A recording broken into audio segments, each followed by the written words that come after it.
Hello and welcome to Uncut Civilization VI.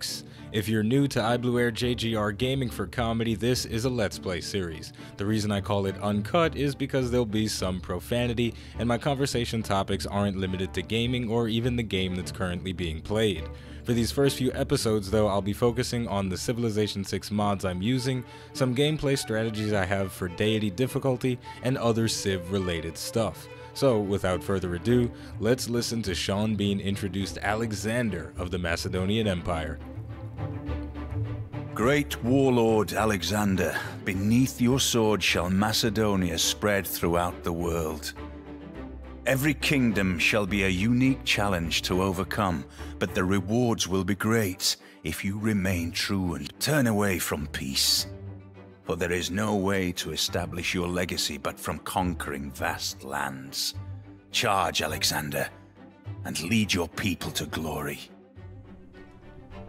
Alright, here we go. We are jumping right into a game of Civilization VI with our new boy, Alexander of the Macedonian Empire. This is going to be exciting, and we've got a lot of exciting stuff to talk about. As you may or may not know, if you've been keeping up with Civilization for a while now, they have had Steam Workshop support, which means the modding community for the game has been flourishing tremendously. So with that, it is very possible to have a fully modded Civilization VI experience, and that's what I'm doing. I've got a number of different mods installed, and I'm going to talk about all of them and how they're affecting my gameplay and why I'm using certain mods and whether or not I like them more or less than the base game, all that kind of stuff. So we just built a farm on top of some rice, and the first thing you'll probably notice is that our Eureka bonus was not 50%. Instead, the Eureka bonus was 35%, and that is because of the Civ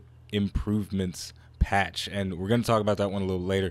The first thing we're going to talk about that makes some pretty big changes to the way the game functions is the Take Your Time mod series. This guy, I forgot his name, but I'll flash it on screen real nice.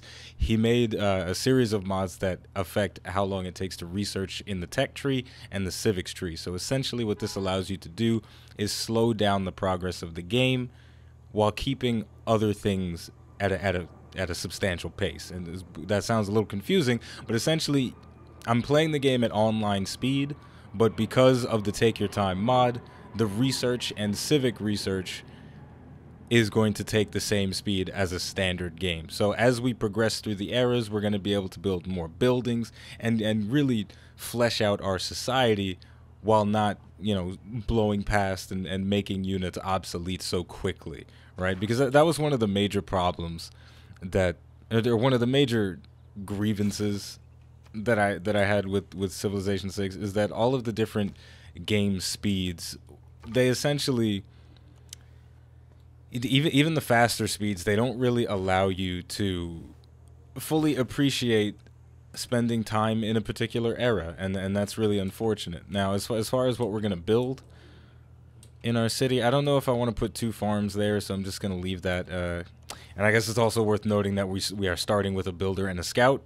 Those are 2 separate mods that I have installed. One is start with a builder, the other start with a scout, and the reason for those mods is just to smooth out the difficulty of deity. I noticed a lot of times when I start a deity campaign, it either goes well enough that I can survive the relentless onslaught of barbarians, or I have to restart. And by having a starting scout and a starting builder, the transition is a lot smoother. Cygne is a 250 square mile tiger trap made up on massive obelisks, riddled with jagged spears, and yes, they will cut your pretty face. Well, that was very nice. We discovered a world wonder, which means maybe I'll go for religion. But yeah, one thing that I was noticing about Civ is that it was very difficult to really appreciate the different eras, because it takes on the slower speeds, it takes forever to build units. On the faster game speeds, your technology advances so quickly that if you build a bunch of warriors, by the time they go to fight, your opponent has machine guns, and it just never felt really right. But with this mod installed, you get that slower pacing with the the civics and the tech, but you also get to produce units so they don't become obsolete. You can actually have a big army of warriors and then and have a caveman battle, you know, and it feels pretty good. So I like that. We're gonna churn out a couple of military units to start off with, and since our borders expanded a little bit, we're gonna make some use out of this rice. And then after we finish up with the warriors, then we'll probably get out one slinger, so maybe we can boost up archery. The unique units for Macedon are a horseman unit and a warrior replacement unit. So we're gonna have to find horses and iron if we want to make full use of this leader's potential. So hopefully that'll work out. But apparently we've been born. We're starting out in rice land because we've got 1, 2, 3, 4, 5, 6, 7, 8 piles of rice. So that's wonderful. Let's keep exploring. Oh, found some barbarians. So yeah, the take your time mods. I'm currently using the 2 times increase. It's so hard to speak sometimes. I'm reducing the speed of research by 2 times. And it feels great. It really feels great, and it's definitely been probably one of my favorite mods that I've tried out for Civ, and it has dramatic effects on the game even for such a simple change. So we're gonna see a lot of action in these early stages. But anyway, let's keep on exploring and keep putting in some work. Just doing a little bit of a survey of the land, trying to figure out how I'm going to approach this. There is a barbarian camp here. That I don't know where their scout is, but what I'm going to do is I'm going to get both of my warriors into position so that as soon as I unlock Code of Laws and get the barbarian policy, then I'll be able to deal with them, and then let's build up another rice farm and go on to the next turn. Dealing with the barbarians, especially on deity difficulty, is... It's a must. They are significantly stronger because of the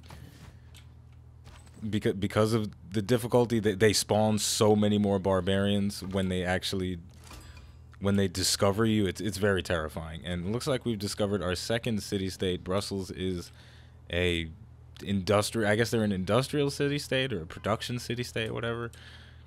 But something I've been doing a lot as in my strategies lately is I will destroy the city-states that don't align with the victory conditions that I want to go for. And, you know, it sounds kind of brutal, but it's been working pretty well. And looks like I found some horses over here. So we're going to have to either take Jerusalem, Deus Vult, or found a city on this lonely tile. And I think we're going to go for the founding the city on this lonely tile option, just to make use of those horses. And we also have some fish down there.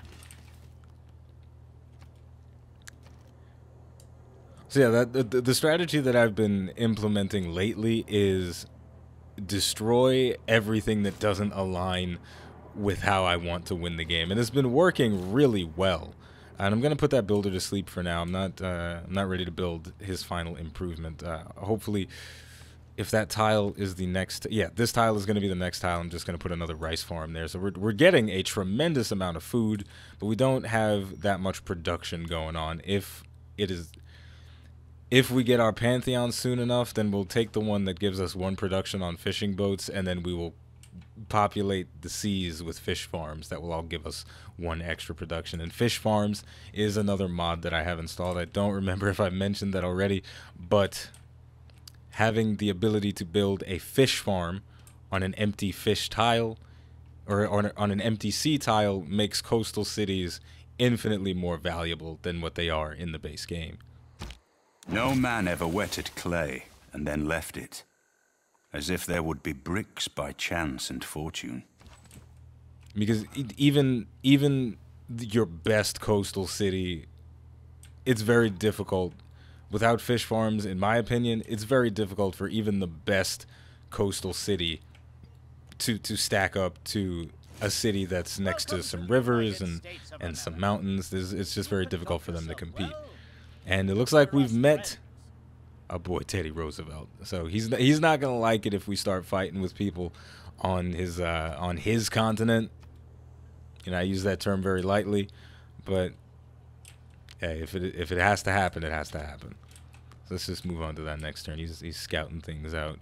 Hopefully he's not looking to settle anywhere near Jerusalem, because this is my area. I'm gonna put a little pin down. New city. Boom. And it looks like the expansion did not go where it said it was going to go. I swear it said it was going to go here in 2 more turns, but it didn't. Okay, well, whatever. But either way, the next thing we're going to research is irrigation, because I want to get my amenities squared away. And yeah, so that's the gist of it. And we've got 2 more turns until we get our policies, so we'll be able to better contend with these barbarians. I could walk this warrior all the way around so I could deal with him on 2 fronts, but I don't think that's going to be necessary. So we'll just kind of leave it alone. And it looks like here is the barbarian scout from this particular camp, so we'll try and take him out with our scout. We'll have a little scout battle, smacking him up with our stick, and we have a promotion available now, so that's pretty nice. So yeah, Civ is it's a lot of fun, man. I forgot for a long time how enjoyable Civ can be, because I didn't play it as much when For Honor came out. Just when other games were out, I just wasn't playing Civ as much. And we're gonna use the promotion for this scout for Alpine, so he gets faster movement on hills. So he will hopefully be able to catch up to this barbarian scout. And 1 more turn until we get our code of laws, and then that will segue perfectly into the next topic, which is the Civ Improvements Patch. But authority that makes a law.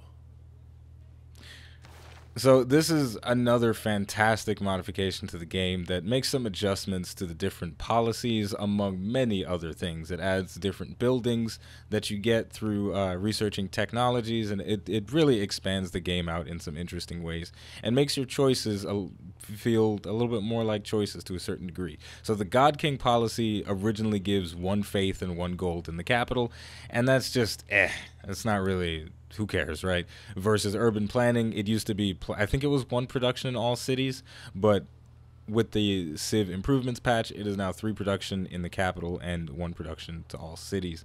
It's a nice change. I like the extra choice there. It's nice. So I'm going to switch to God King and Discipline to help us with the barbarians. God King will speed up our progress towards a pantheon. So I'm going to go ahead and select that. And then we have to choose our next civic. Since we boosted up foreign trade, you know, we're going to go towards military tradition just so we can possibly get the bonus production on our cavalry units, because our unique unit is a cavalry unit. So that, yeah, I think going this way will prove to be beneficial. Actually, you know what? We'll start with foreign trade, because trade routes are very powerful. They'll help us get our cities up and running. So now that we have the barbarian now that we have the barbarian policy, we can start trying to clear out this barbarian camp. And I totally misclicked, and that messed things up a little bit, but it is what it is. I accept my mistake. The barbarians are going to fall regardless. Yeah, I forgot how enjoyable Civilization can be, especially if you're just kind of sitting around. Like, Civ is my podcast game. Whenever I just feel like completely spacing out, and frick, it's running so fast, I'm never gonna catch it.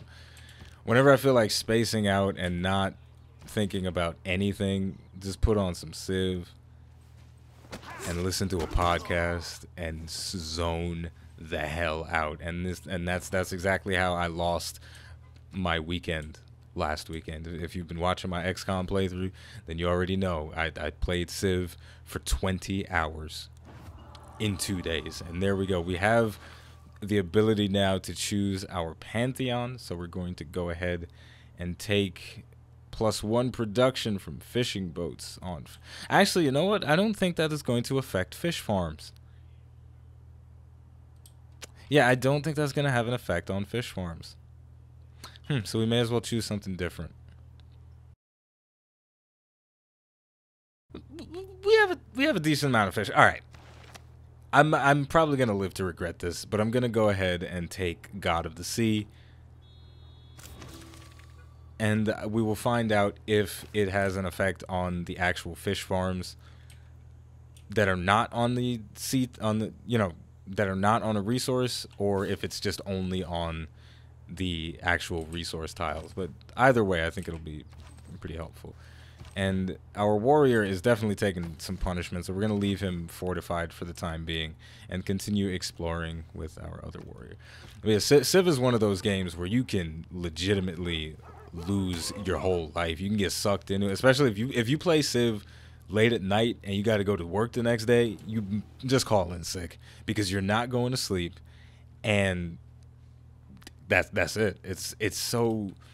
It's that one more turn mentality, and it looks like the barbarians have begun spawning their legions of doom. But I don't think it's going to be too much of a problem, because in one more turn we'll be able to eliminate the camp itself, and they won't be able to spawn any more units. And we just finished our settler, and because there aren't any enemy units nearby, we can just march this guy out and not have to worry about him getting abducted.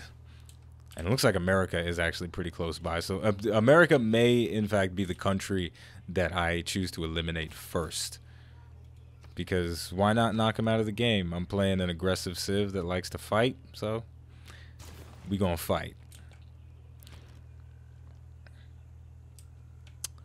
But as for our next move, though,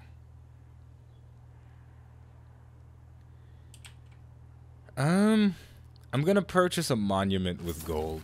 It's always there's so many options that you can do with how to spend your gold in the early game. But I tend to use it to either purchase a monument or a granary. And you know what? I misplayed that. I should have purchased the granary and built the monument, because the granary would have allowed my population to expand. And that barbarian spearman is going to charge into his own death. And I appreciate that. And it looks like our scout is under fire from a slinger. So what the hell? Let's just run away. So I guess we... Is that how many? That's one. I guess we move. Oh, I can't promote him. Okay. Well. Oh man, one of my warriors might die. I kind of don't want that to happen. Well, let's just give him the promotion and hope for the best. That's what I get for being impatient. Let's just hope my warrior doesn't die. Please. He's gonna die. He's dead. Oh no, he's not dead. Okay, look at that. We didn't mess up that bad. Lee. Thousands have lived without love. Not one without water. And that's something I really missed, was the Sean Bean quotes, because those things, as simple as they are and as short as they are sometimes, they are very powerful, and they feel really good. And we just got our boost for bronze working, so that's going to help us out considerably. We definitely want to gain access to our unique units as quickly as possible. As for our next research, I want to get eyes on the iron. So I'm going to go towards bronze working also, so I can get an encampment. I assume for the moment that, yeah, the AI is already working towards their first great person, and if I can get an encampment out and use the encampment training, then I will be able to...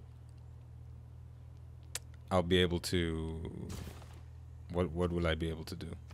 I'll be able to get the first couple of great generals, and they will provide a significant bonus to my early game conquest. And there we go, we got a boost for craftsmanship as well. Because as a warfaring civilization like Alexander of Macedonia, or Macedon, whatever it is, I want to get as much of an advantage in the early game as I possibly can. And I would also like to discover another city-state, so this warrior is going to be on exploration duty until he uncovers one.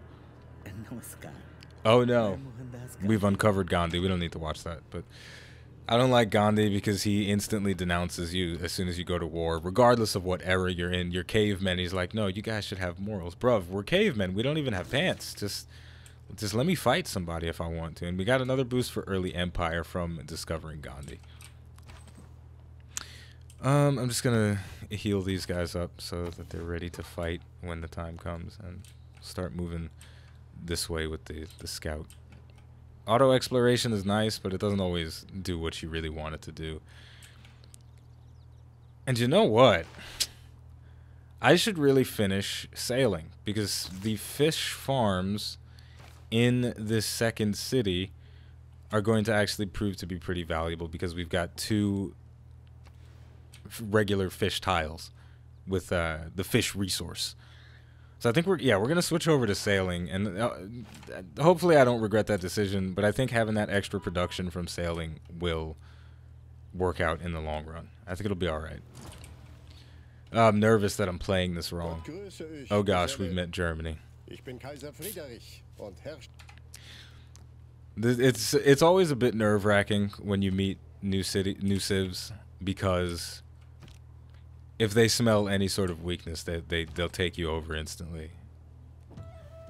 Oh, we found a goody hut, especially on deity difficulty, because they start with like 15 settlers and 27 builders. It's out of control. So they have that advantage over you, but then I can't remember all the bonuses they get, but they get faster. I think it's faster production, science, and culture, or bonuses to it. But either way, the artificial intelligence for Civilization 6, it's not the smartest, so they make them more powerful. That's the positive aspect of trade, I suppose. The world gets stirred up together. The positive aspects of trade is that the world gets stirred up together. Okay, so a cool policy from the Civ Improvements Patch is maritime industries. Hold on. So yeah, a lot of the policy changes from the Civ Improvements mod, they really make your decisions feel a lot more dynamic, right? Because in a normal circumstance, urban planning is nice. The God King policy is nice, but in some cases, as soon as you get a Pantheon, you can kind of switch it off. But because you're getting 3 faith and 3 gold per turn in the capital, you can debate whether or not switching it off for urban planning is valuable, or if you could survive by doing something else. But I am going to switch over to urban planning because I want to get my production as high as possible. And I'm also going to switch over to maritime industries, which is going to give me 50% production towards naval units, which I'm not really concerned with, but I want the extra 1 production on fishing boats, and that will apply guaranteed to the fish farms and the fish resources. So yeah, it adds a lot of thought to decisions that are usually a bit more one-dimensional, and I really like that about it. And that's not to say that the base game is bad in any way. The policies in the base game are interesting and exciting in their own right, but just little changes go a very long way in Civilization. And I'm debating what my next production should be. I think I'm going to go for building the settler and purchasing a trader. And we're going to club this slinger over the head with our hammer, or with our club. We're going to club him over the head with our club. There we go, and we're going to make our way to that goody hut.